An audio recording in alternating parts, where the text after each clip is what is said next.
नमस्कार।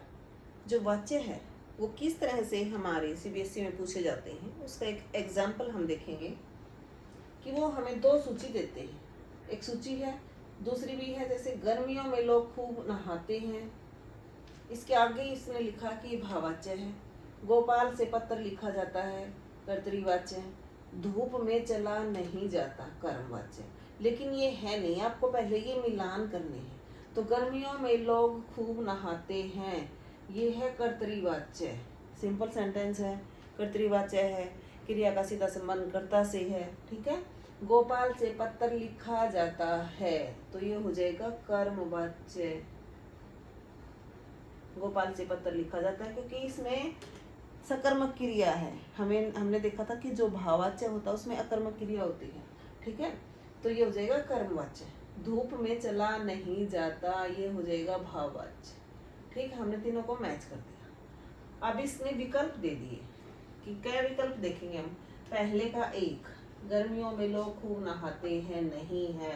तो नहीं है तो आगे जाने की जरूरत है ही नहीं। अगला देखेंगे, गर्मियों में खूब नहाते हैं, हमारा क्या है, कर्तरीवाच्य, दैट्स मीन दो।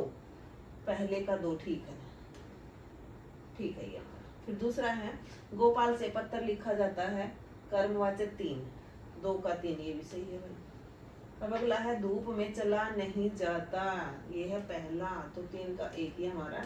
तो ये हमारी यही ठीक हो गया, आगे देखने की जरूरत नहीं होती। लेकिन अगर यहाँ नहीं मिलता तो हम लास्ट तक जाते। लेकिन जो आंसर देना होता है, जो आपको ऑप्शन दिए गए हैं, उनमें से हमारा जो जैसे कि ये ख पार्ट है तो हमें ख पर ही टिक लगाना है। इनमें हमारा कोई नहीं होता, ये नहीं लगाएंगे कि हम ये ठीक है वो ठीक है। लेकिन यहाँ जो विकल्प दिए गए हैं इनमें से हमें जैसे आंसर ख पार्ट आएगा इसका, ठीक है।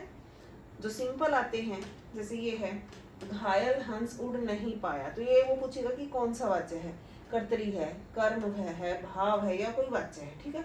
तो घायल हंस उड़ नहीं पाया, कर्ता का सीधा संबंध क्रिया से है तो कर्तरीवाच्य है, तो ये हो जाएगा कर्तरीवाच्य। इस तरह के जो एग्जाम्पल हैं वो एग्जाम में आते हैं। धन्यवाद।